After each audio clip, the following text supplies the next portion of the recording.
When God wants to administer his presence, he begins to locate in your life where his presence presently can't fit.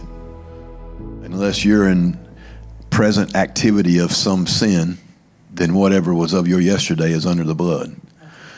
And so it's really more about me bringing me and the fullness of me, which is the things I do know and the things that I don't know, and laying them before God and saying, this is your canvas, you have your way.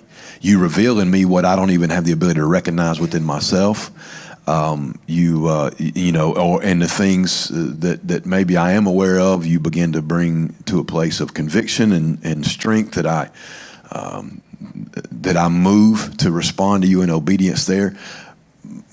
But two, let me say this. How can I frame this? The altar, what we still can't do with the altar is still make it about us solely. Because really we're just bringing ourselves to an altar as a sacrifice before him for it's worship to him. And so to come to an altar, my mind is still, let's look at it like this. When we come into a prayer place, and here's the thing is up here, okay, we represent an altar, but the altar should be the place we go to that private place, that prayerful place in our life with every day. We still can't go into that prayer place, that altar place, focused on me, even if it's with the heart of God, what needs to change about me. It needs to go with the focus on him. And then seek in his presence, and in the desire of his presence, and the hunger for his presence. When God wants to administer his presence, he begins to locate in your life where his presence presently can't fit. And so then there is a focus that's brought back on you about this is what needs to burn in the altar. Right? This is what needs to empty. This is what needs to surrender. This is what needs to be cleansed, whatever else it may be. I'm finding places. You're hungering for my presence. I'm hungering for space. Do you understand what I'm saying? And so we still can't make it about us.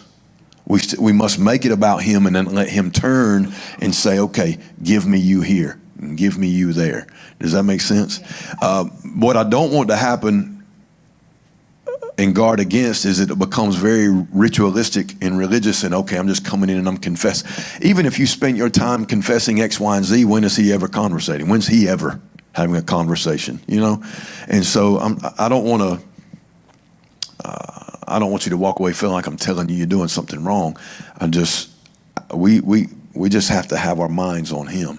And that's really, I guess, what the altar is about. It burns me up that my mind is not on me. My life is not about me, but we make everything about us, right? And it's not about me at all. And that's what I have to learn to burn up. It's not me at all. It belongs to him. It's him. My life is no longer mine. It's his. And he becomes the focus. He needs to be the principal thing in all things. If we can't make him the central focus in prayer, how can we make him the central focus in our walk, in our life? You know, I don't think that I don't believe your heart is wrong and impure and mourning and not seeking God.